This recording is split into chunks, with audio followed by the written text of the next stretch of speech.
Hi friends, మొన్న తోటకూర విత్తనాలు వేసాను కదా, దాన్ని అప్డేట్ ఇస్తానన్నాను కదా. ఇదిగో ఇలా వచ్చాయన్నమాట. తోటకూర విత్తనాలకి తోటకూర అయితే వచ్చింది. ఇంకా మిగతా కూడా ఇందులో మిక్స్ అయ్యి ఉన్నాయి. అన్నీ కలగాబులగంగా కలిసిపోయాయి. తీసేటప్పుడు జాగ్రత్తగా తీసుకోవాలి. అండ్ 2 విత్తనాలు నాటితే ఒకటైతే వచ్చిందనమాట. ఇక్కడ చిక్కుడు పాదు ఇదిగో ఇది. సో చూడాలి, అది ఇంకా దారం కట్టి పైకి అయితే పెట్టాలి, పాదు కట్టాలి. కడితే బాగా వస్తుంది. సో ఇలా అయితే వచ్చేయండి. అండ్ ఈరోజు నేనైతే మార్నింగ్ ఒకటి చూసాను, అదేంటో చూపిస్తాను రండి. ఇది కదంబ వృక్షం మినీ సైజ్ అని చెప్పాను కదండి మీకు. సో దీనికి మొన్న మేము తీసుకున్నప్పటికీ పువ్వులు అయితే ఇప్పుడు లేవు. ఇప్పుడైతే ఇదిగో ఈ 2 మొగ్గలు అయితే కనిపించాయి నాకు మార్నింగే. చాలా సంతోషం అనిపించింది.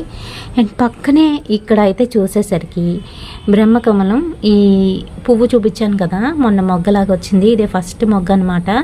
అది దానంతట అదే ఊడిపోయి పడిపోయింది. సో ఏంటంటే ఇవంట ఫస్ట్ వచ్చినవి ఇలానే పోతాయంట.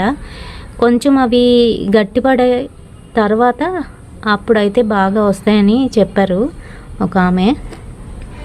సో చూడాలి, మళ్ళీ వస్తే ఈసారి మళ్ళీ చూపిస్తాను, ఓకేనా. ఈరోజు ఇదిగో ఈ పువ్వు అయితే పూచిందనమాట. ఇది రెడ్లోనే ఏంటంటే ఇలా నామాల కింద అయితే వస్తుంది. ఈ గులాబీ ఒక్కరోజే ఉంటుంది, ఎక్కువ రోజులు ఉండదు. చెట్టుకుని ఇచ్చినా కూడాను. ఈరోజు ఎండ తక్కువ ఉంది కాబట్టి ఇంకా ఇలా అయితే ఉంది, లేకపోతే తొందరగా పాడైపోతుంది అనమాట. అండ్ పక్కనే ఉన్న ఇదిగో మొన్న ఒకటి కోసేసాను, ఎల్లో రోజు. మళ్ళీ ఇదిగో ఇప్పుడైతే ఒక మొగ్గ ఇది ఒకటి విడిచింది. ఇది పాతది, కలర్ అయితే షేడ్ అయిపోయింది, అందుకే అలా కనిపిస్తుంది.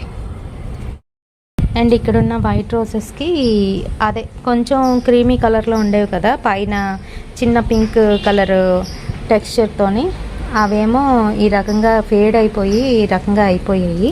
అండ్ పక్కనున్న టమాటీ మొక్కలు చూడండి ఎలా వచ్చాయో. ఇందులో కూడా నేను విత్తనాలు వేసాను, తోటకూర విత్తనాలు, అవి అయితే వచ్చాయన్నమాట.